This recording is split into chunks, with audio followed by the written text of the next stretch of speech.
法治故事耐人寻味，不容错过。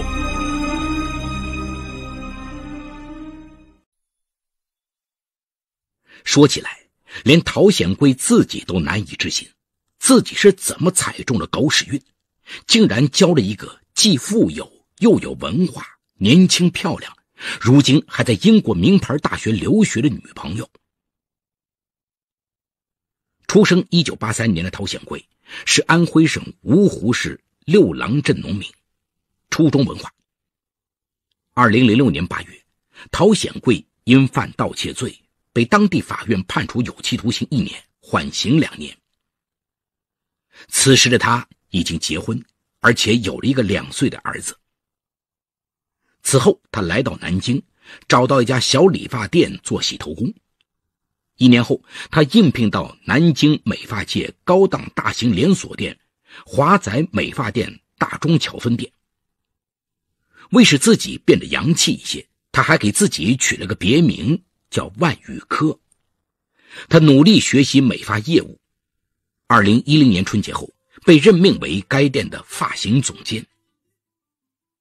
2010年5月底的一天下午，从英国回来度假的梅青青来到华仔美发店大中桥分店做头发，负责为他服务的就是发型总监陶显贵。他耐心细致，手法利落，做的发型让梅青青感到非常满意。梅青青忍不住多看了他几眼。聊天中，陶显贵告诉他，他一个人在南京打拼，至今还单身，自己很有信心，用不了多久一定会拥有自己的店面。这让梅青青对他的印象更好了。做完发型后，陶显贵主动递上自己的名片，梅青青接过去，高兴地走了。2天后，陶显贵按照顾客登记资料给梅青青打电话回访。梅青青非常意外地说，真没想到你们的服务蛮规范嘛，还有客户回访啊。他说自己正在外面逛街，外面太吵了，我晚上回去后给你回电话。当晚，梅青青给陶显贵回电话说，自己对这次的发型很满意，并说自己从高2就去英国留学了，基本上每年回来2-3次。陶显贵说，那得花不少钱吧？听说每次光回来机票就得上万元钱。梅青青笑着回答说，这算什么呀？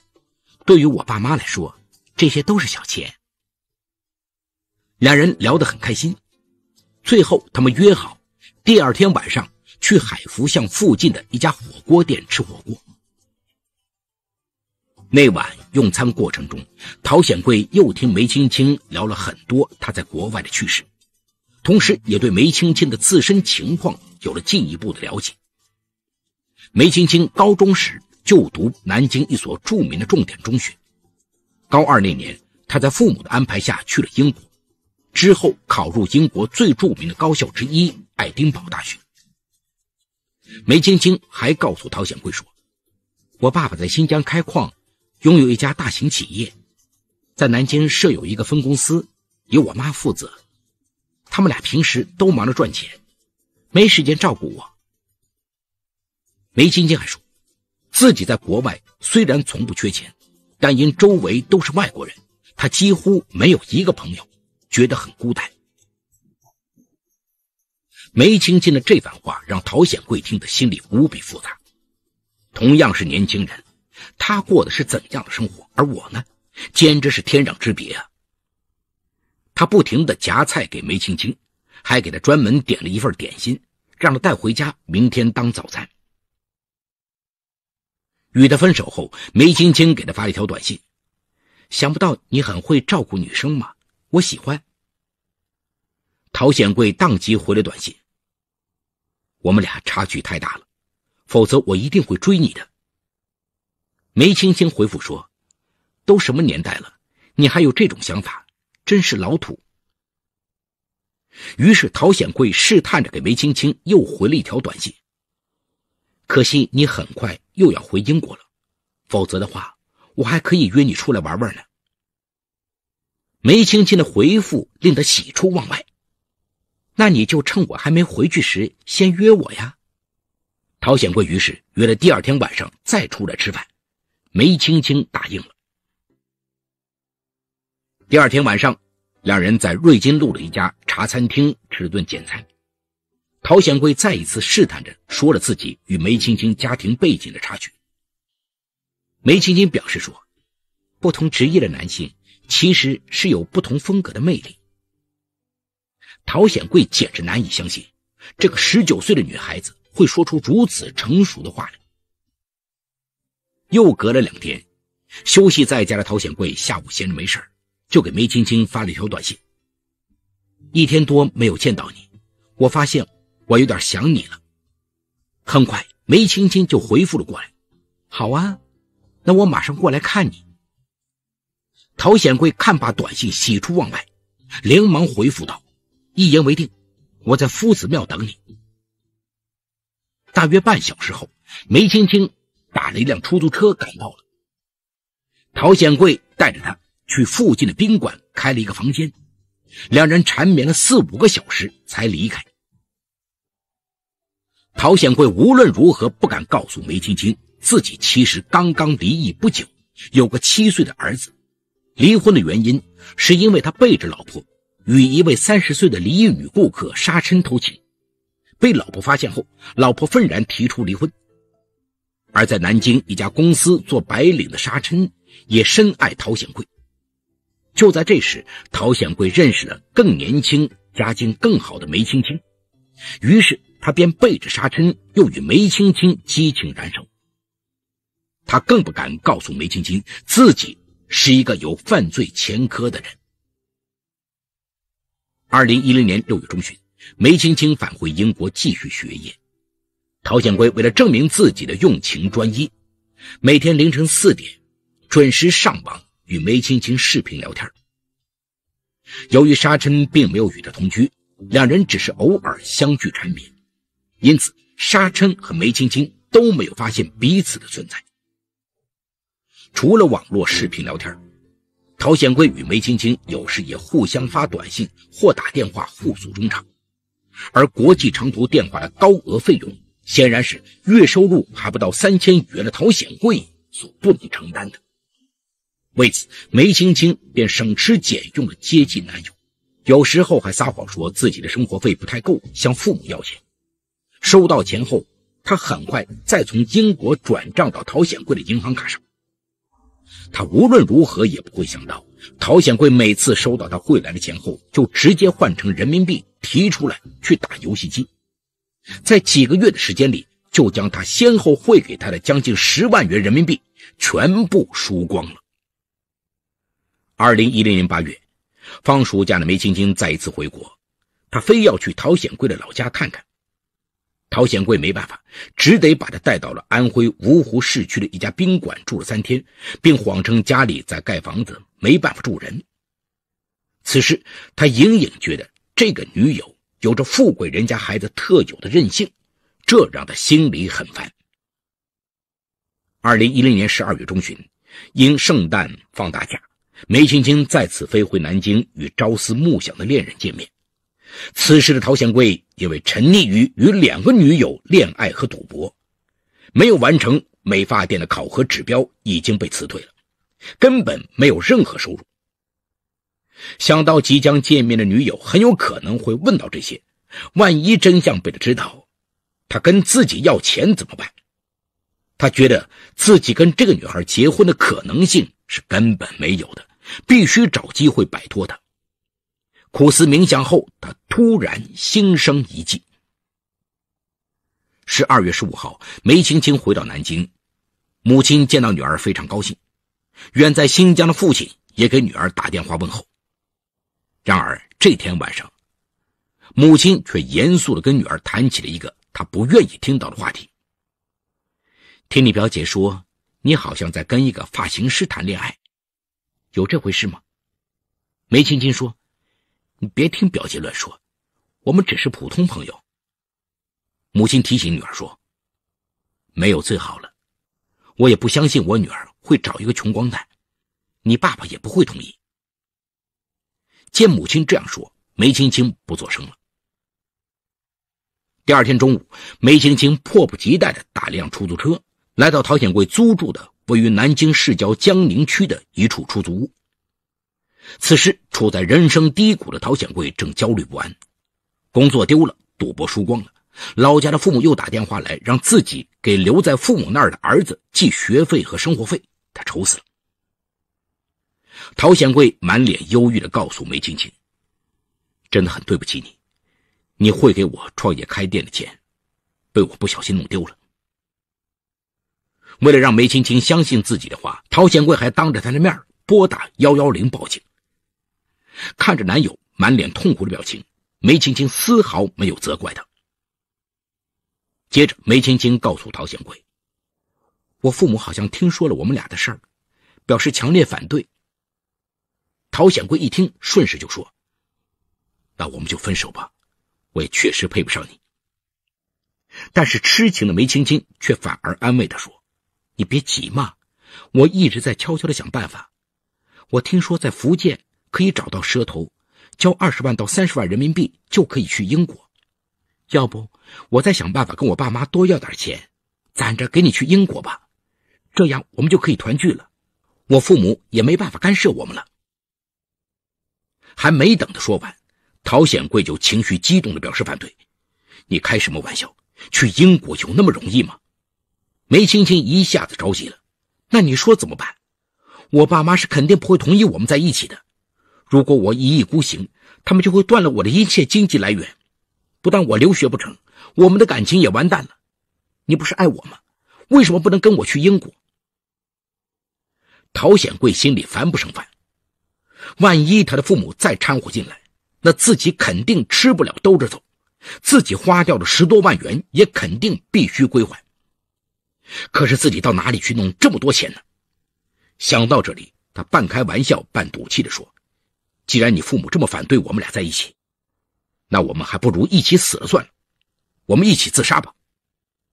梅青青知道他是在说气话，所以笑着回答说，可以啊，我倒想看你敢不敢真做。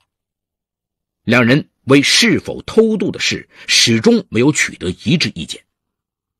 2010年12月20号中午，两人躺在床上，梅青青又开始谈起如何才能把陶显贵尽快弄到英国的事儿。最近我已经跟我父母要了不少钱了，短时间内我不好意思再跟他们要钱了，你看看能不能先想办法弄5万块钱存到银行去，这样就可以先以旅游的名义去英国。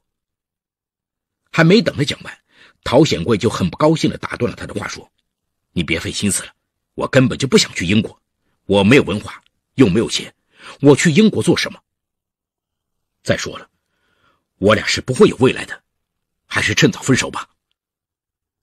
梅青青很是不高兴，她反问陶显贵说，我的压力比你大，我都没有退缩，你怎么这么容易泄气呢？说着她转过身去，不再理会陶显贵。陶显贵情绪更加低落说，我真的是看不到我俩能有未来，算了，我已经绝望了，还是我俩一起死掉算了。因为这样的话说了不是第一次，梅青青便以为陶显贵还是在说气话，于是他也很不高兴地说，可以啊。据陶显贵事后交代说，他当时是告诉梅青青，那你先把我掐死吧，然后你再自杀。梅青青则回答说，我掐死你还不如你掐死我呢。陶显贵一听，便真的起身，用手从正面掐住了梅青青的脖子。我一开始掐的不中，他也以为我是在跟他闹着玩的，就仰面躺在床上一动不动，任由我掐。很快他开始咳嗽了，随后脸也红了起来。我看着觉得不忍心，就把他的身子背过去，从后面掐住他的脖子，并且是2个手一起用力掐。他挣扎了几下后，还用左手拉过我的手。大约6、7分钟后，他就一动不动了。陶显贵这才感到了害怕，他在梅青青的胸口听了好一会儿，发现梅青青的心脏确实听不到跳动，嘴角还有一些红色的液体流了出来。极度恐惧的陶显贵赶紧扯过床单，把梅青青的脸和身子统统盖了起来。陶显贵越想越觉得害怕，此时另一个念头竟然出现在了他的脑海中。反正我也要死的，他家就那么有钱，干脆敲他父母一笔钱，给我父母养老吧。于是陶显贵拿过梅青青的手机，从他的钱包里翻出650元人民币以及他的身份证和银行卡，然后锁上门，来到江宁区家小旅馆开了间房，并打电话约来了女友沙琛。两人还一起在饭店吃了饭，并商量要不要买部汽车开开。与沙琛分开后，陶显贵在街上买了一张手机卡，然后从梅青青的手机通讯录里翻出了他父亲的电话号码，给梅青青的父亲发了条短信：你女儿在我手里，给你1天时间，汇80万到我账上（括弧梅青青的银行卡号）。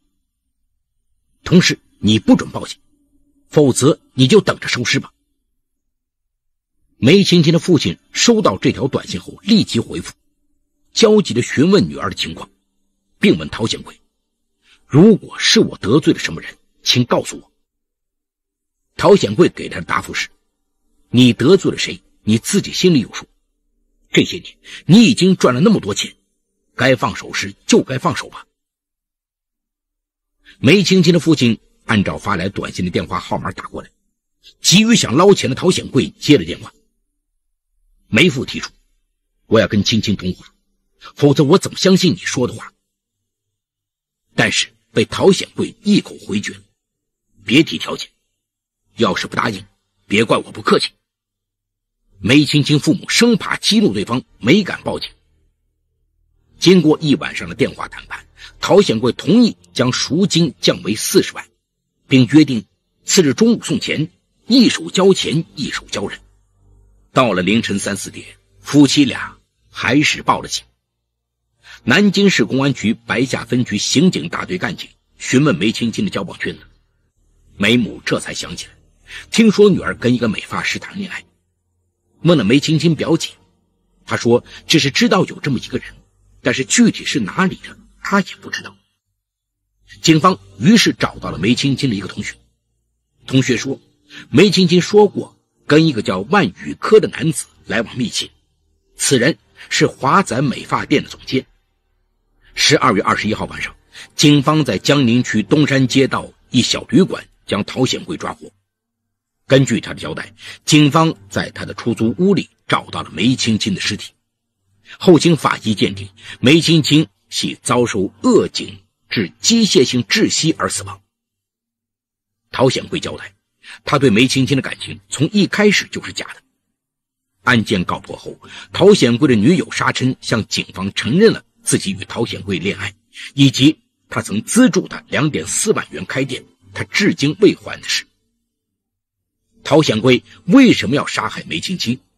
办案人员一时也无法理解。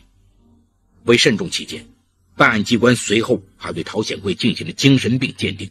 南京脑科医院司法鉴定所出具的司法鉴定书证实，陶显贵作案时精神正常。2010年12月31日，陶显贵因涉嫌故意杀人罪、敲诈勒索罪被检察机关批准逮捕。2011年8月3号，南京市中级人民法院公开审理了此案。庭审中，陶显贵2次明确提出希望法庭判我死刑，并表示如果自己被判死刑绝不上诉。